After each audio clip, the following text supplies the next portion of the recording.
over the lunchtime break.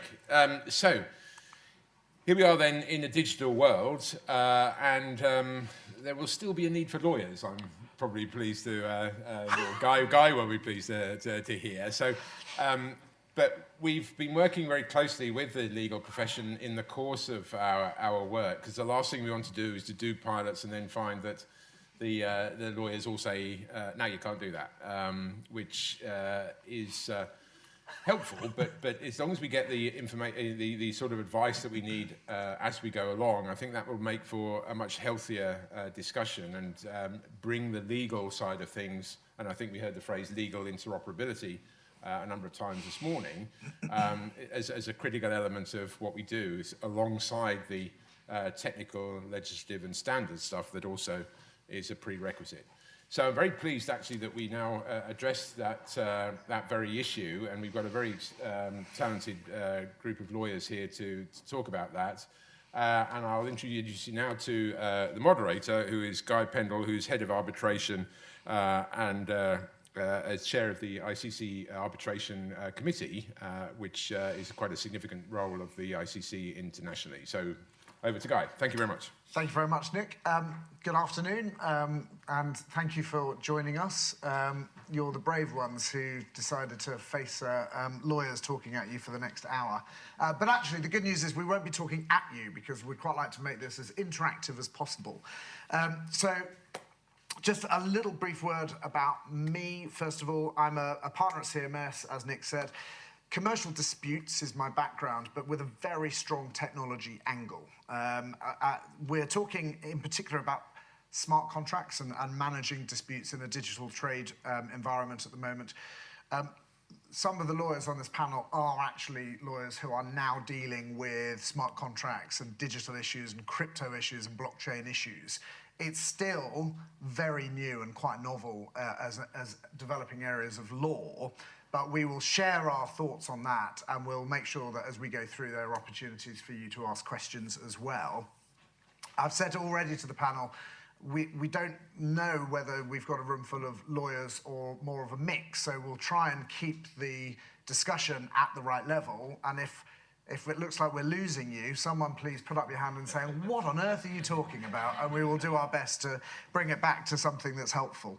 So let me introduce our speakers first of all. To my immediate left is Patrick Vlacic. He's a legal advisor to Cargo X, and he's had that role since 2018, when Cargo X facilitated its first blockchain bill of lading on Cargo X's platform for blockchain document transfer.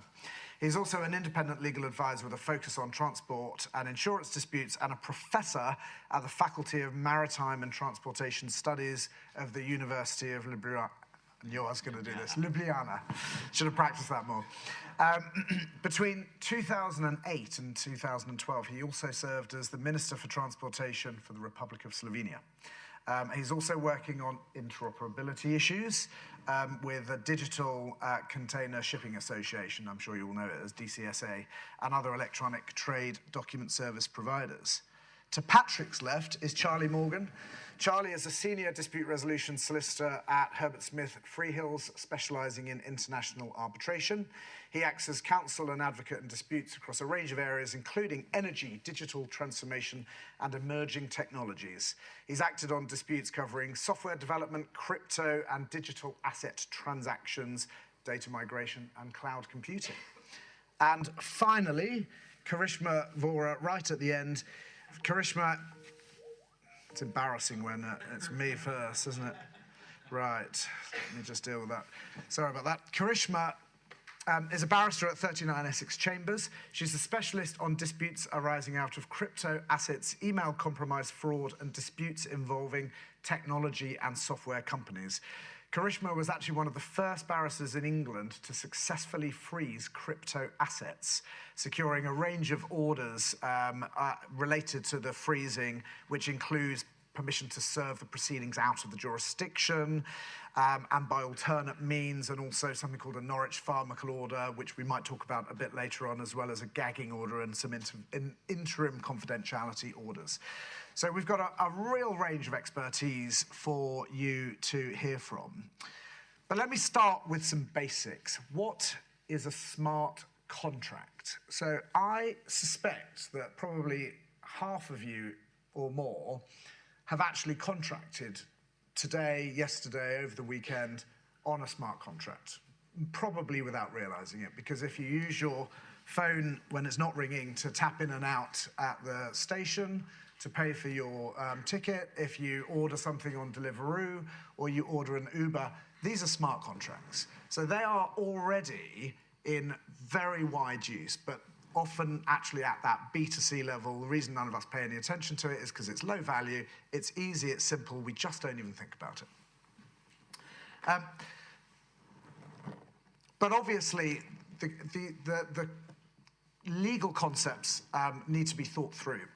And in December 2021, the Law Commission published a paper called Smart Legal Contracts, Advice to Government. Now, the good news is English law doesn't actually need any enabling legislation to allow smart contracts to operate. Contrast electronic trade documents where you do need this enabling legislation. But the Law Commission did work through some of the concepts and issues that parties need to take into account, but ultimately concluded that there was no need to make any, introduce any legislation to enable it. So the first thing the Law Commission did is they used the term smart legal contracts rather than smart contracts.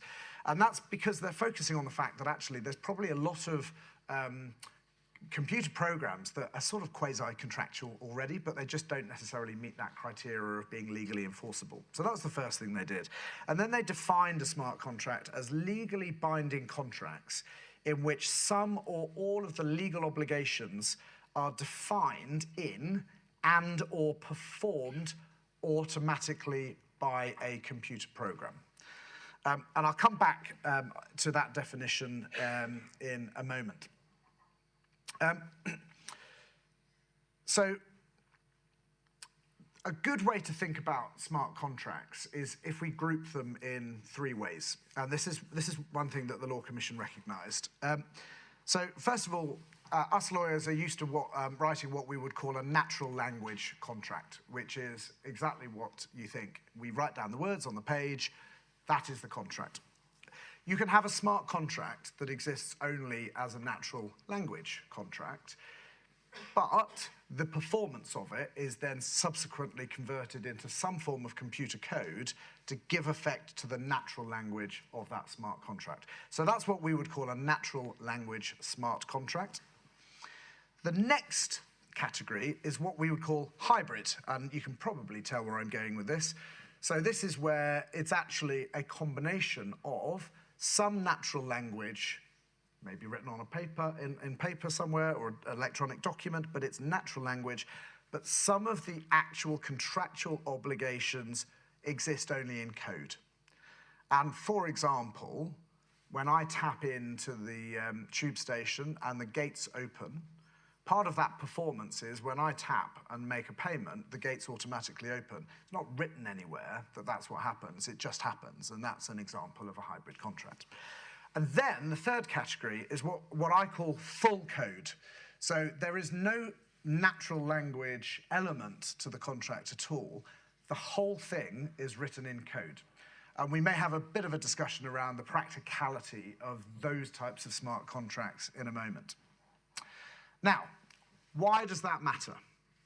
Well, the reason it matters is because if you ever did have a dispute at some point in the future over a smart contract, the nature of the contract is going to have a big impact on how it will be applied by the courts. And let me give you just these two brief examples.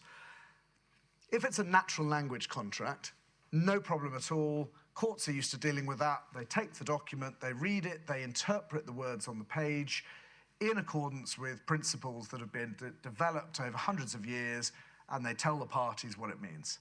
Happy days. Well, for one of the parties, probably.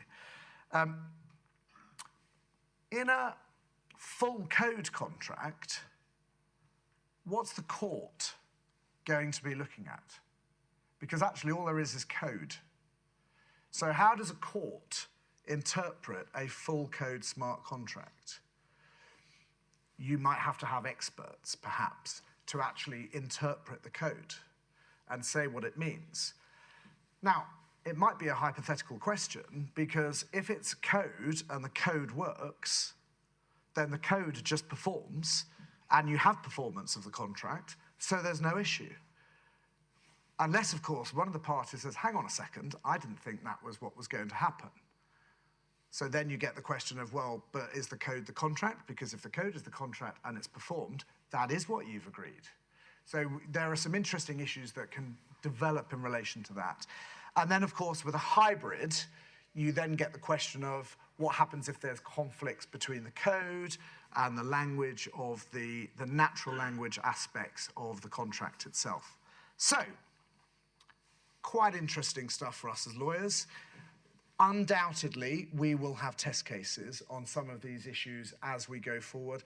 Undoubtedly, the law, the common law of contract, is going to evolve as it starts to deal with these sorts of unique issues that come with interpreting and understanding and applying code. So, how's that relevant to digital trade? Well, I think digital trade is the area where smart contracts really have the potential to take off for an industry. And the reason is this. If you think about what a smart contract really is, it's a program that says if X, Y, or Z happens, then that contract, once it's had effectively confirmation of X, Y, or Z happening, can automatically trigger payment or the delivery of something to another party. So in an instant, you are significantly streamlining a legal and a contractual process. You are also avoiding lots of paper documents, manual intervention in processes that are otherwise being digitized because you're going down the electronic trade route.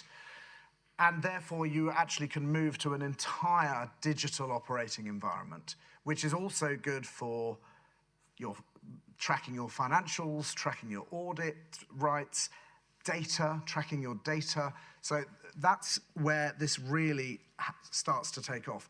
And if you think about it, I don't know how far the industry will develop, but because you can effectively write a smart contract in actually what can be immutable code, because you could have a smart contract that actually exists in a blockchain, that you actually have this very, very secure mechanism for contracting. And that creates, you could look at it two ways. It either creates trust in the process because everybody knows what they're getting, or it actually becomes trustless because you don't need to worry about trust because everything is written in, it can't be changed, and therefore you have the security you need. Now, query what happens in the future. Do we need bank guarantees, for example? You know, what will it do for letters of credit in the future? So there are some really interesting areas where this might develop.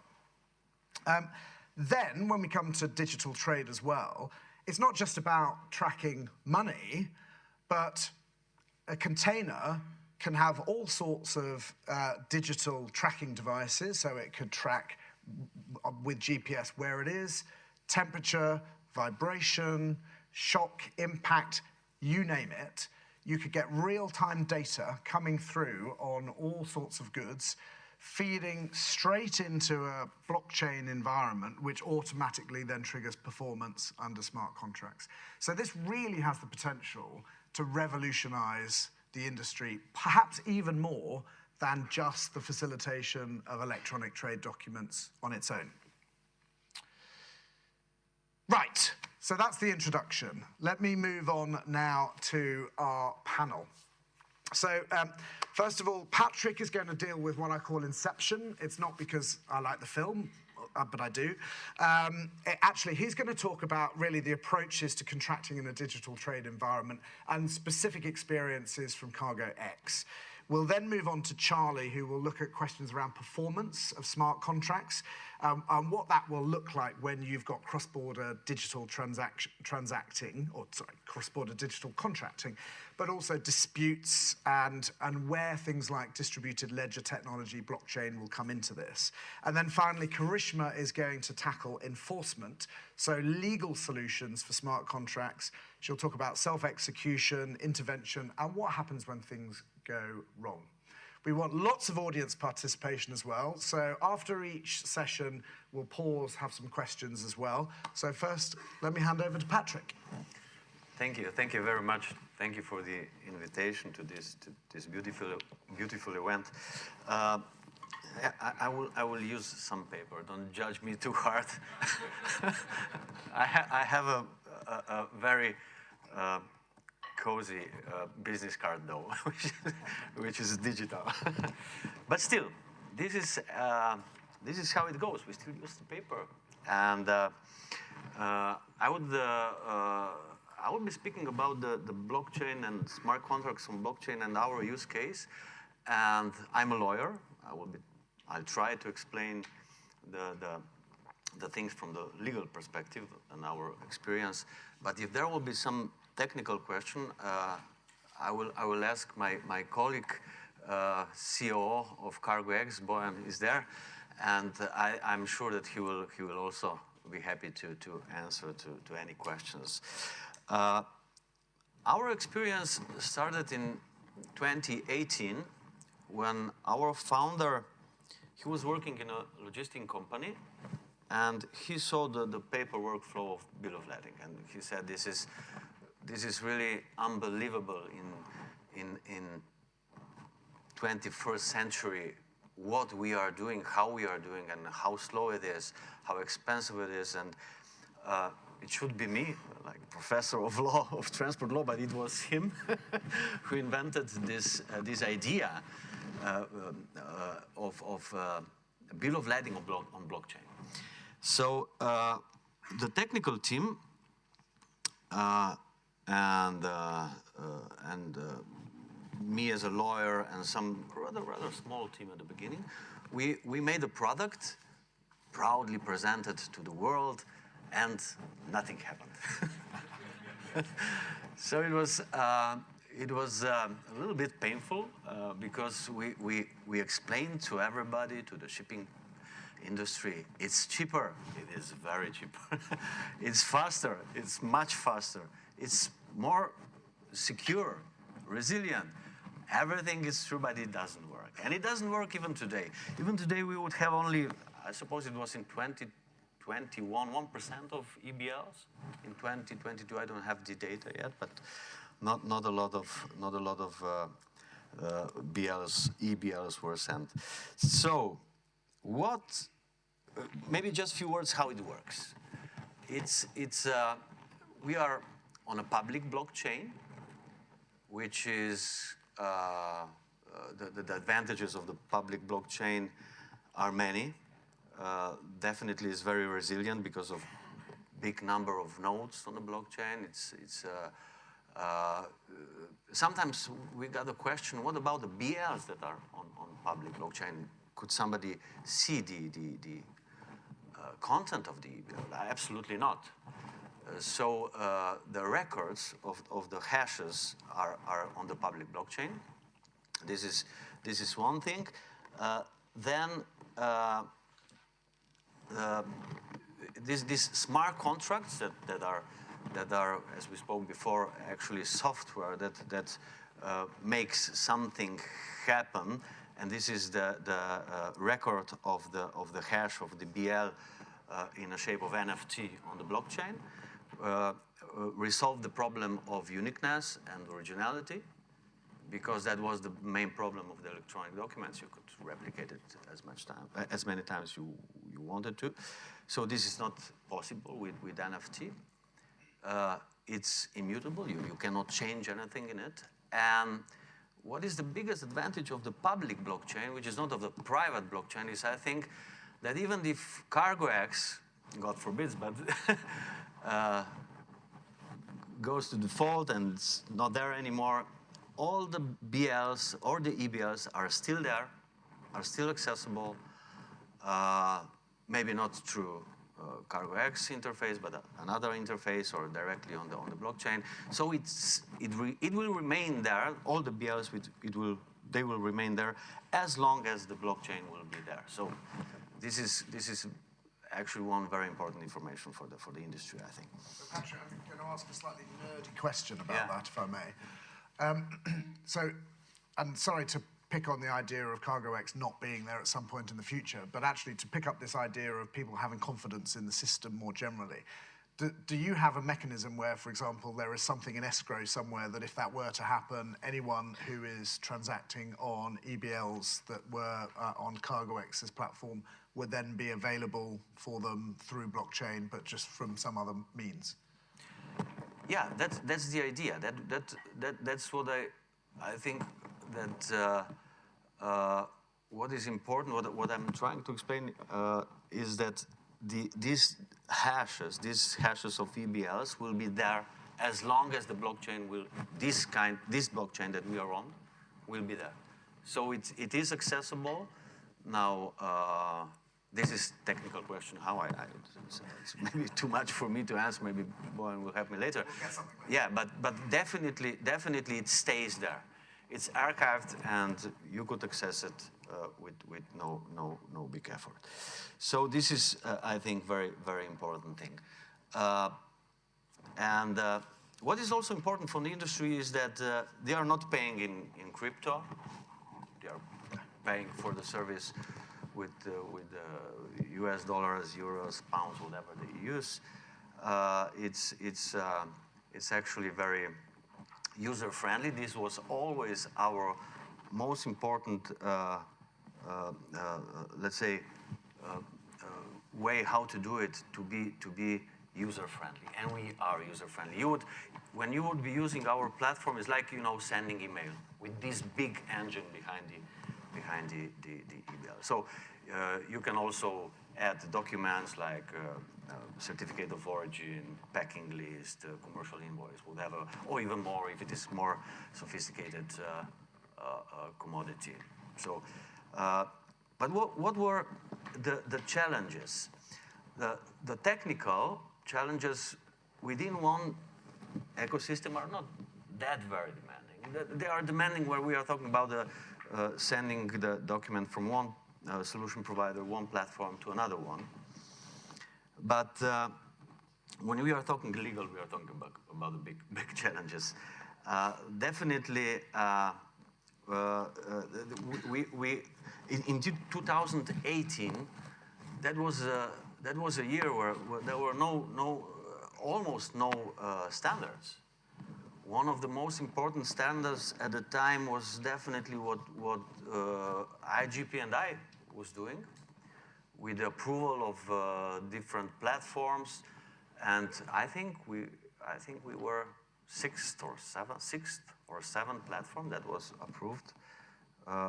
After us, it was a TradeLens. Before us, it was a Wave, and now we would have something 8 or 9, something like that. And what is actually a main legal challenge, and this is question back to you, and also I heard this yesterday. You said that in a trade document you need the legal basis. You said that it's, yeah? Yes. Why is that? No, because you know why? Because the bill of lading is a private document, isn't it? It's a document. It's a commercial document. It's a document that is used between the stakeholders. I don't know, carrier, shipper, consignee, seller, buyer, banks, whatever. So it's a private document. Okay, it is used also in a public part when customs demands this document. And yeah, we saw in some cases that the customs demanded the paper document. So that was a challenge. And yeah, IGP&I definitely demands from you to switch to paper if there's a need. And yeah, also from the history, if you would recall, now 500-600 years ago, when there was no bill of lading yet, there was a book of lading, and there was a clerk on the ship, which was, you know, keeping this book. If he made a mistake, they would cut off his right arm. They didn't say if he was left arm. So they would cut off his right arm, and with the glowing iron, made some sign on his forehead. So that was a public element, I suppose, of bill of lading. So maybe this is really a question. Why? I think everyone here can answer that question as well. But there are certain categories of documents that have just established a particular legal status that has facilitated international trade. And that's why we have the Electronic Trade Documents Bill, in order to create an equivalent status for electronic documents, because 200 years ago, when the law was evolving to recognize these legal statuses, there was no such thing as an electronic document. And so you end up with legislation and law that has been developed over many, many years that has restricted it to a paper environment. And for good reason, because actually, as you point out, it's only until relatively recently that we've had digital documents that can't be copied in the same way. And so we now have the technology that allows that development, and we now need, almost the law is catching up with the technology. I see. Okay, because up to the moment that there will be MLETR-based laws in countries, or international instrument like Rotterdam rules, which nobody likes, I suppose, or some new international instrument which is a long way to go, or some local law that will be mandatory in a sense of using of electronic documents. But I think that your law will solve a lot of problems, because still a lot of bills of lading have jurisdiction, English jurisdiction. So just to end my maybe this first presentation, later I will be glad to answer. I'm really happy about the initiative of Digital Cargo Shipping Association, which is now, let's say, doing really a big effort to do these solution providers interoperable. And it's not easy, I can say, because I'm involved, and Bojan is also involved in this procedure. The technical part goes quite well. The legal one, they are very optimistic. They say that they will have prepared the multilateral solution provider interoperability agreement, which you will have to join as a solution provider if you would like to send BL from one platform to another one. And there's also a forum of solution providers. You have to fulfill certain conditions to be a part of this forum. And because I heard in the previous session that there was a little bit pessimistic view on when this will happen. So well, I think that was the reference to we don't have legal interoperability and we won't have it for some time. And that's right. But actually, I think this is where the law will catch up. And if practice and business can work on interoperability across systems, then you will move on. And I think we heard from a number of other providers that actually everyone tends to be in favor of a more open environment, because you need it, frankly, to facilitate it and make it accessible for everyone. I took already too much time. I have one more interesting thing to say, but please go. Quickly then. No, I'm gonna say it later. I'm gonna, like when I was, I made a mistake. I went into politics. Now I'm out. So when you don't want to answer the question that you got, you say, I will answer that immediately after, and you say what you want to say, and then you say, yeah, that's not so weird. So I'm going to answer later. Please. Great. Right, well, just pausing there, I don't know if Charlie or Karishma, you had anything you wanted to add to what Patrick said, or whether we've got any questions from the audience at the moment. I think that interplay between the private contract and the public law is an important one. I can talk about it a little bit more in a minute, maybe, but there was a question here. We have a question here. Can we have a mic, please? Oh, sorry. Just speak up. Yeah. Thank you for your speech. I wanted to ask, you mentioned the problems with like national legislation and customs submissions with the bills of lading, and I know that CargoX did a big project with the Egyptian government on the customs submissions. Whether you see kind of this supporting the adoption of the bill of lading within the Egyptian region, and whether those two products for you kind of work together in a way, or do you think like the bill of lading adoption and electronic submission of trade documentation to the customs are like two completely separate avenues? Yes and no. They are interconnected in the sense that I'm going to speak very fast now because I saw that I took a lot. So it's we are ACI provider. That's all the documents that you have to send to the Egyptian customs goes through our platform, and then you get the ACID number. Then you can export maritime goods into the Egypt, and the bill of lading in these documents is a copy. But yes, it could go further with the LC and with the banks and with the mandatory electronic bill of lading, to be short to your answer. So this is a plan, yes. Thank you, Patrick. That was fast. And I like the classic politician answer, yes and no. Charlie, performance. Performance.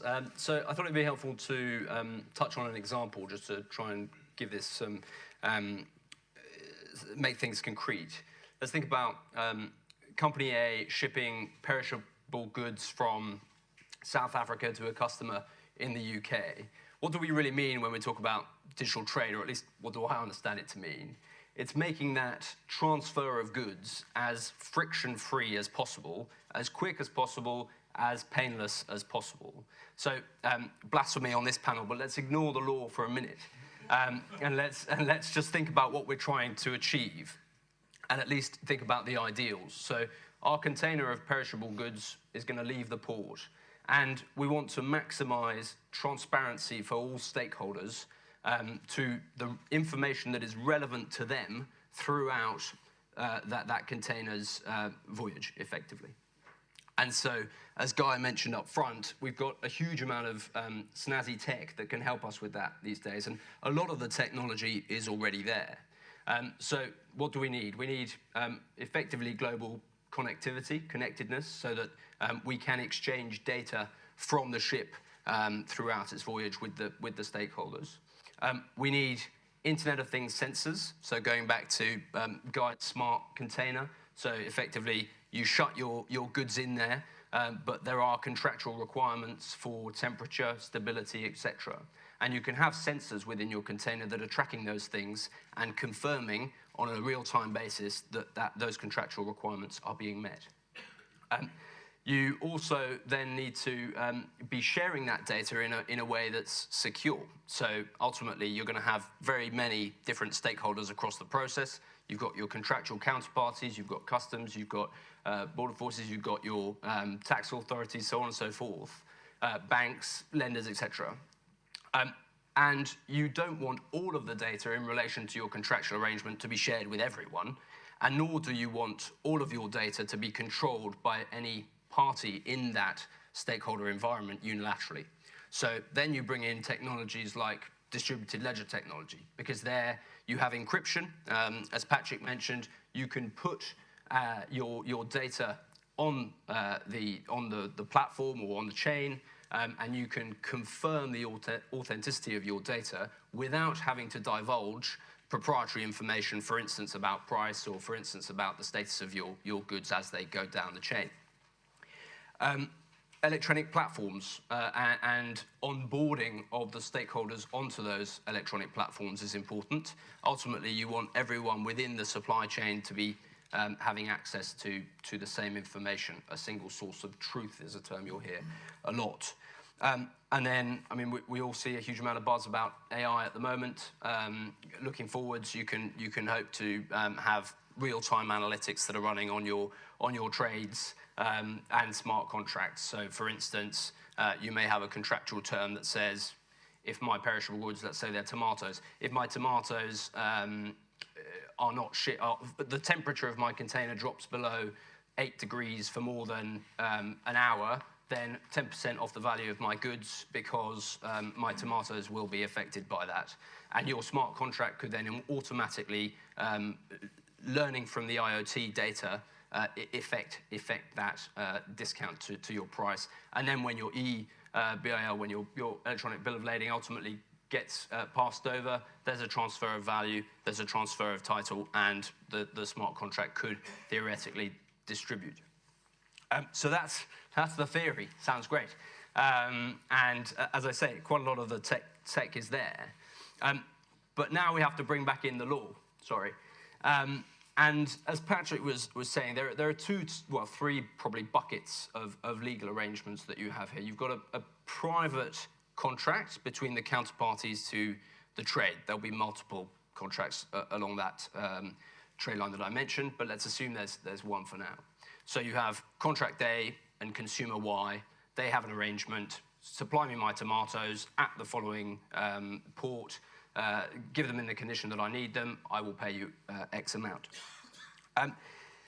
That's all well and good, and that's the way we currently work with largely paper in this environment to date. But when we're moving into fully digital trade, it's not sufficient to have that bi-party contractual arrangement, because it might not be good enough for Patrick and me to say, well, I'm going to give you an EBL and that'll be valid transfer of title, if the law, mandatory law, either in the place of performance or under the governing law of our contract, says that's no good. You need a paper document in order to effect that transfer of title. And that's where parties can only go so far in sort of driving digital trade themselves, and there needs to be that concerted effort from all stakeholders within the environment to actually make sure that the public law catches up. The third bucket I mentioned is domestic laws. So whilst you may have international treaties, Melita has been mentioned a lot as a sort of standard, those then need to be enacted in domestic law as well. And that has been done in a fairly haphazard way. Only a small number of jurisdictions have actually implemented Melita in its full terms, and then you have a bit of a pick and choose approach across different jurisdictions, which leads to those sort of legal interoperability questions that Guy was mentioning earlier. So I'm mindful of time, so I'm going to jump ahead a little bit and then focus back on smart contracts and how the law works with those. So as Guy said, I mean, the theory of having software doing something requires no legal backing. I mean, that's been happening for forever. Well, not forever, for a good while now. But when you talk about tokenizing assets or digitalizing a physical process, the law is yet to catch up. And most of the law in this area has really focused on crypto assets as virtual currencies, as a store of value.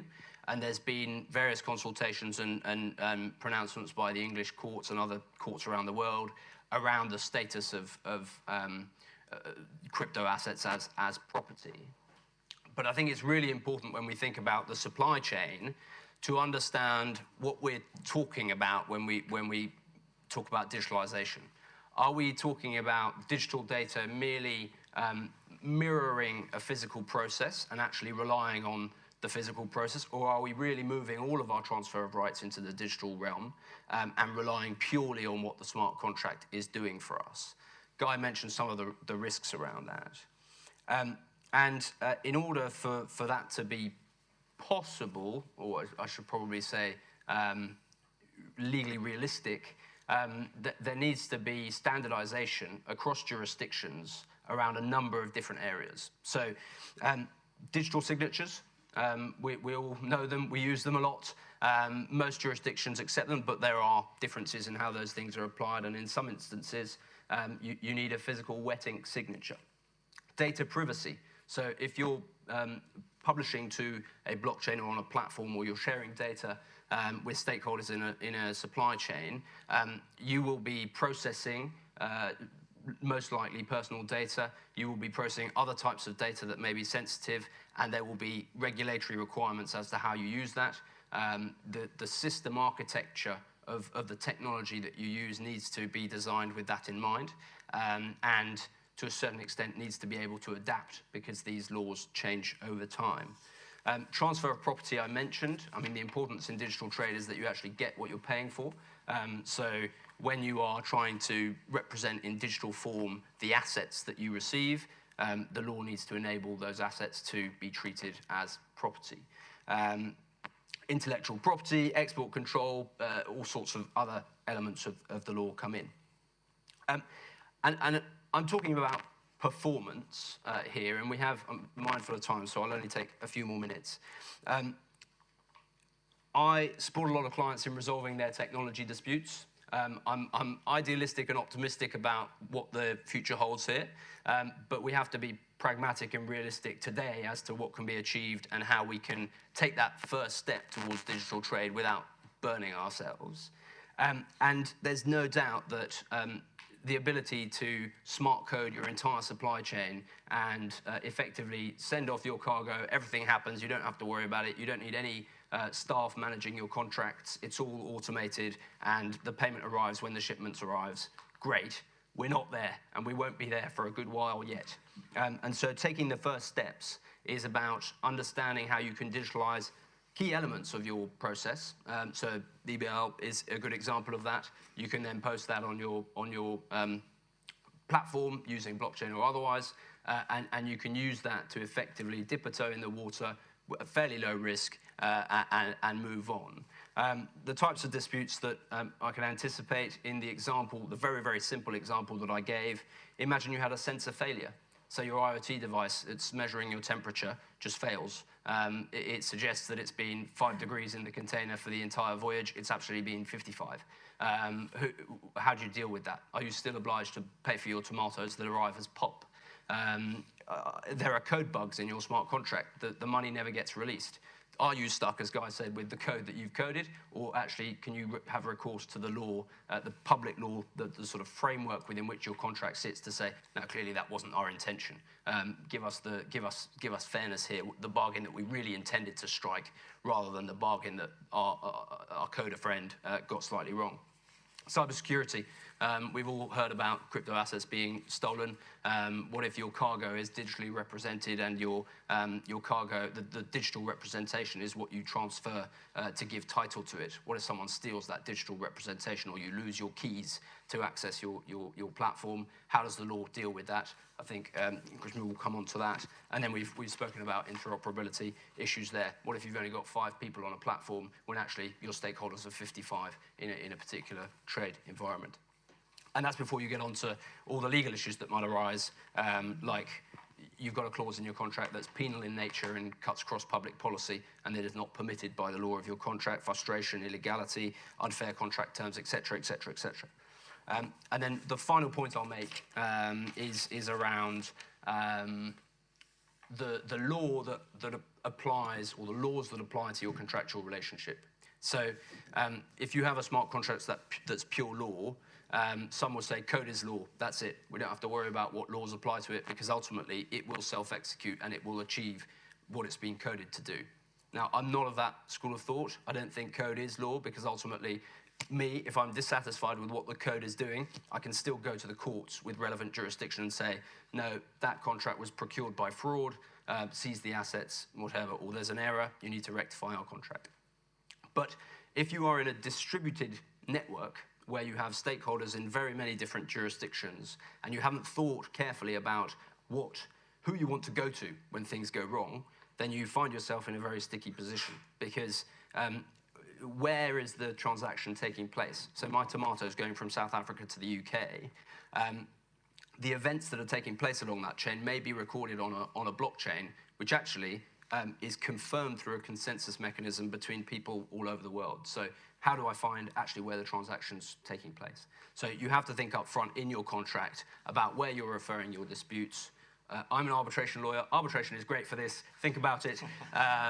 But ultimately, you need to be providing, probably in natural language for a good while yet, where you will be referring your disputes when they, unfortunately, may arise for you. Thanks. Thank you very much, Charlie. I wondered how long it's going to take for arbitration to come up, so good to see you've raised that. I'm sure we'll hear a bit more about it. If we've got any questions, we can take them now. Or we'll... Yes, one at the back there, right in front of the, behind the mic. George Doughty, an expert that spends most of his life in front of arbitration tribunals. So that's twice arbitration has been mentioned in less than 2 minutes. I think two observations I want to make. One is, Guy said that it's going to take some time for the law to catch up. I'd agree with that comment.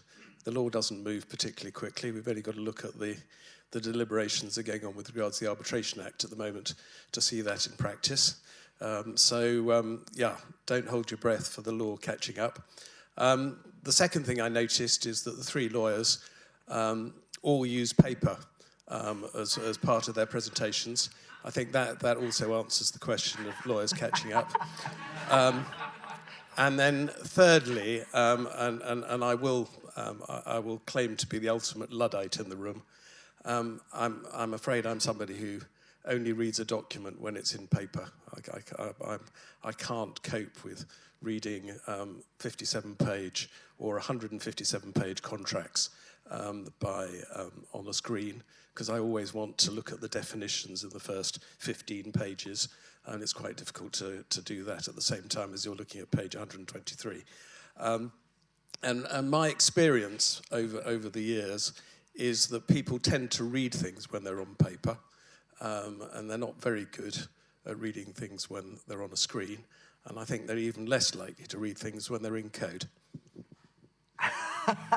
Do you want us to comment on that?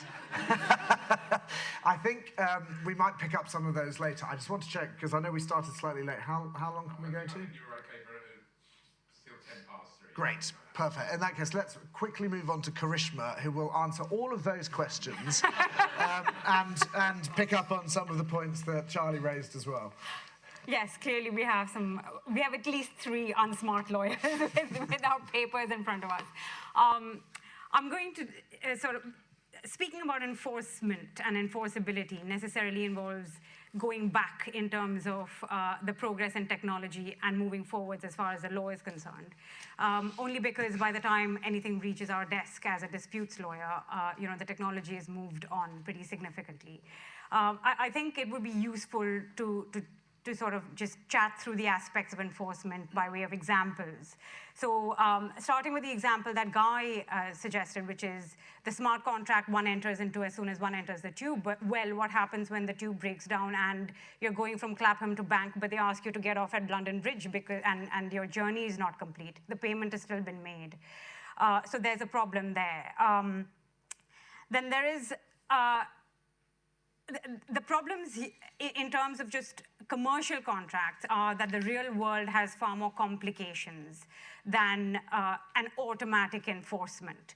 Another example of that is Airbnb, for example. The host receives money when the guest arrives, but what if the guest is not satisfied? What if there has been damage? And this takes us back, again, ties in very nicely with the 3 types of smart contracts that Guy mentioned. The first being a natural language contract, and the second being a hybrid, which is quite useful, because in the Airbnb context, for example, you can go back and say, well, yes, I reached the property, but the heating is not working, so can you just take...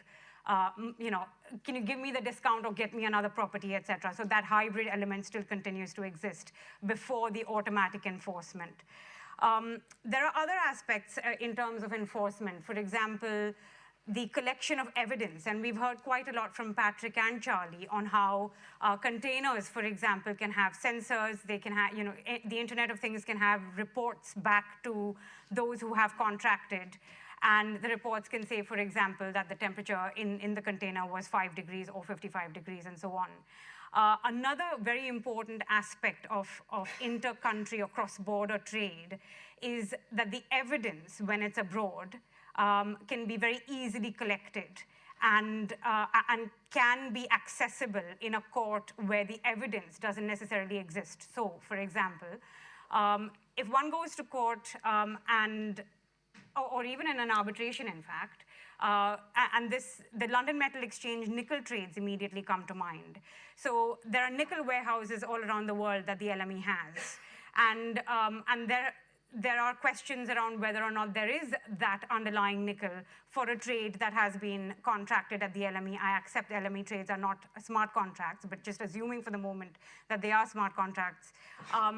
If one needs to, in an arbitration, get that evidence from abroad, one needs to go down to court if the arbitrator and the other side doesn't agree. So you need to go down to court and say, dear court, can I please get a letter of request that I can serve in Singapore and get this evidence about whether or not the nickel really existed, what was the quality of the nickel in the cases that we've discussed. It could be anything else, such as perishable goods. What really was the quality of the perishable good at the time? And if the court decides that that is not something that, that it's not a letter of request that they would like to grant, then really there is no evidence that one can bring back to the arbitration tribunal.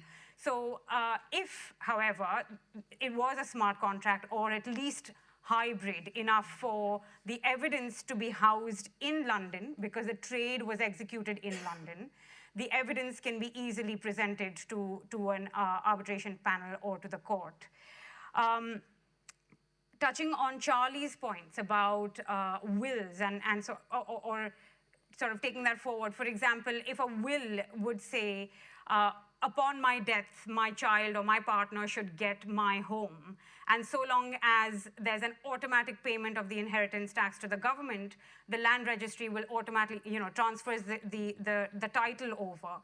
That is a futuristic smart contract, but would make life easier for almost everybody in the room. But the problem is the one that Charlie raised, which is what happens when wills, which require wet signatures, are converted into smart contracts. How do we ensure that the electronic signature is as authentic as the wet signature? That brings me to authenticity. E-commerce and authenticity and fakes, all of them go hand in hand.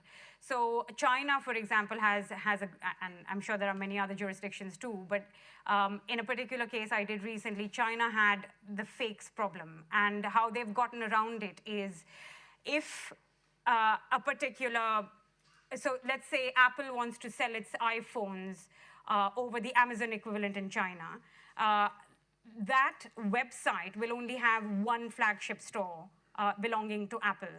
And anybody who wants to sell iPhones would have to have an authenticity contract with the flagship distributor. And that ensures that anybody who makes any purchase at all through that website will automatically know that the good that they receive is authentic. So this is, again, a hybrid smart contract because the purpose of that contract is to ensure the authenticity rather than sort of making technology the focus of the contract. It's really the authenticity which was at the heart of the contract, but they used smart elements for it. There can also be misuse on e-commerce. So for example, if there is a foreign investor who's investing in a British e-commerce website, and the British investor decides to program the payment gateways such that a percentage of every trade would go to the supplier of the product. A percentage of that trade would go to the person who referred the customer. But a third percentage, which could be hidden amongst the code, would actually be siphoned off to a company of his choice anywhere in the world. So there is this element of misuse that also can only come out with forensic investigation at the moment. And what happens, because this is a pure smart contract, except that it's coded in a way that misuses the fact that the British shareholder in that particular instance, or the sweat equity partner, had the ability to code it away from the business. Then there's also the sort of element about jurisdiction and cross-border trade, and the fact that in court, they really have to deal with issues that fall within the four corners of their own jurisdiction. A court in this jurisdiction doesn't really have control over something that happens in another jurisdiction unless that aspect of the trade is brought within its purview. And in this, of course, I think, and Guy and Charlie would like to perhaps expand on this, arbitration is quite useful because arbitration doesn't require the traditional means of service out of the jurisdiction. It doesn't require, permission to be granted by a court before documents are served or proceedings are served outside of the jurisdiction. That perhaps would bring me to tulip trading and the service out aspect, but Guy, we can touch upon that later. I thought this would be a good sort of introductory flavor to the problems with enforcing smart contracts. We'll have a question. Isn't it fair to say that smart contracts are neither smart nor contracts? Yes and no. So they are not contracts and never were intended to be contracts. Well, that. In the legal sense. No, and I think that's why the Law Commission used the term smart legal contracts to make that distinction. So I would agree with you, yes. And there's, frankly, a smart contract in its original sense is just code, and it doesn't need to be given a label. But when people start using it to create legal relations, and they don't, and I think Charlie may have used the term, they don't give it a wrap, then that's where you have those potential problems. Because a good example is if you have a full code smart legal contract, for example, what is the dispute resolution mechanism for that transaction? Because unless you actually embed some natural language in the code, you don't know. Now, you can embed natural language in the code, obviously, but it's not necessarily something that people will think about doing. Isn't the smart contracts that we generally refer to, these are not smart contracts. These are, in fact, pure code. At the same time, they facilitate some transaction, and impliedly, there is a contract. But the contract that relates to the transaction has nothing to do with the code. Yes, and The code is pure. It's purely facilitated.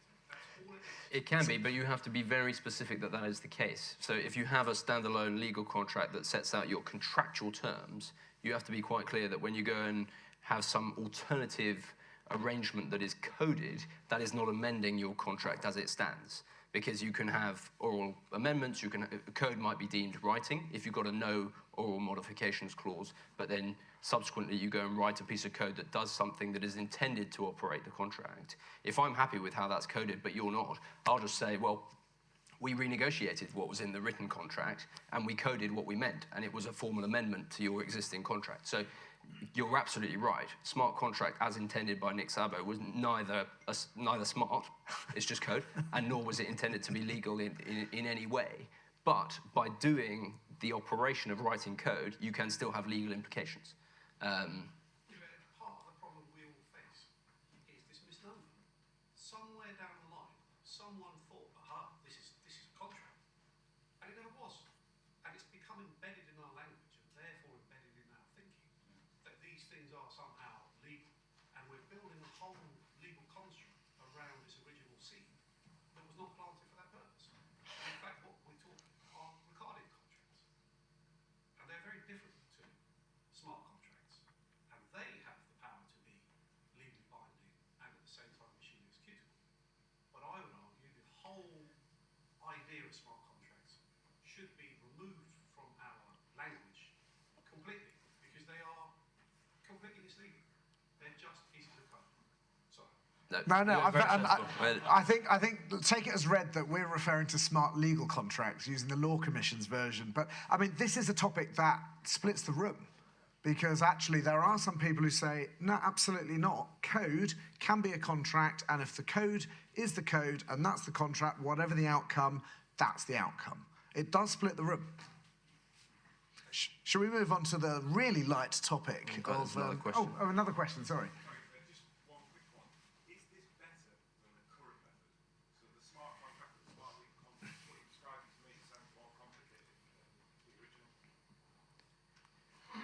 Because at the moment we have to talk about all the technology involved, but if you push yourself years ahead, the whole discussion about whether it's distributed, whether it's DLT, whether it's AI, all that disappears and it just becomes frictionless trade. So then it becomes much easier because ultimately you have the contractual requirements that are tracked in real time without manual input.